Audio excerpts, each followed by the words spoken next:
मोक्ष मिळत नाही. जर एखाद्याला ज्ञान नसलच तर बोलता बोलता माणसं म्हणतात काय नादी लागता राव, त्याचं काय गेलेले, अहो त्याचं ज्ञान गेलेले. ज्ञान गेलेले म्हणजे त्याचं ज्ञान गेलेलं, त्याला डोकं नाही ना, त्याच्या काय नादी लागतात. ज्ञानाशिवाय कशाला महत्व नाही तरी तुकोबारा नाकारतात. त्याचं कारण आहे का? काही लोकांनी तुकोबाराला विचारलं, तुकोबाराय तुम्ही ज्ञानाला नाकारता, ते सामान्य नाही ब्रह्मज्ञानाला, आणि मग रात्रंदिवस भजन काय करता हो?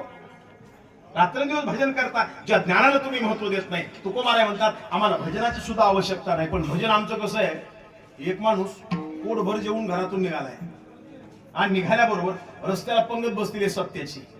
पंक्तीच्या यजमानानं पाहिलं, पंक्तीतून माणूस चाललाय, लगेच हात जोडले, नम्र विनंती केली, दोन घास खाल्ल्याशिवाय पुढे जाऊ नका. हे म्हणला तुमचे 2 घास जर आत खाल्ले तर आतले 100 बाहेर येतील. पण त्याने